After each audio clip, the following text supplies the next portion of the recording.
ఎన్నికల ప్రచారంలో భాగంగా మాజీ సీఎం కేసీఆర్ మాట్లాడారు. కడియం చేసిన మోసానికి ఆయన రాజకీయ జీవితం శాశ్వతంగా పోయిందంటూ కూడా కమెంట్ చేశారు. మరొక 3 నెలల్లో స్టేషన్ ఘన్పూర్లో ఉప ఎన్నిక రాక తప్పదు, అలాగే తాటికొండ రాజయ్య ఎమ్మెల్యే కాక తప్పదు అంటూ హార్డ్ కమెంట్ చేశారు మాజీ సీఎం కేసీఆర్. ఇక్కడ ఒక మనిషికి టికెట్ ఇచ్చినాం, ఉప ముఖ్యమంత్రి పదవి ఇచ్చినాం.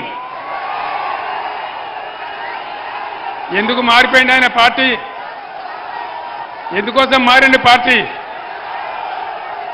నేను ఒక్కటే మాట చెప్తా ఉన్నా, కడియం శ్రీహరి సరే నేను అనలేను, ఆ మాట నా నోట నేను అనలేను. కానీ ఆయన చేసిన మోసానికి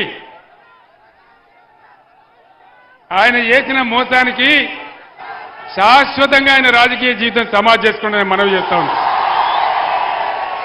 ఇంకొక 3 నెలల్లో సుప్రీంకోర్టు తీర్పు ప్రకారం ఇంకొక 3 నెలల్లో స్టేషన్ గన్పూర్ కాన్స్టిట్యున్సీకి బై ఎలక్షన్ రాక తప్పదు. మన రాజయ్య ఎమ్మెల్యే కాక కూడా తప్పదు. మీరు రాసి పెట్టండి. నేను చెప్తున్న జరగబోయే సత్యం. ఖచ్చితంగా 3 నెలల్లో బై ఎలక్షన్ రాక తప్ప స్టేషన్ గన్పూర్కు ఇదే రాజయ్య గారు ఎమ్మెల్యే కాక తప్పడది నేను మనవి చేస్తా ఉన్నా. ద్రోవులకు చెప్పే గుణ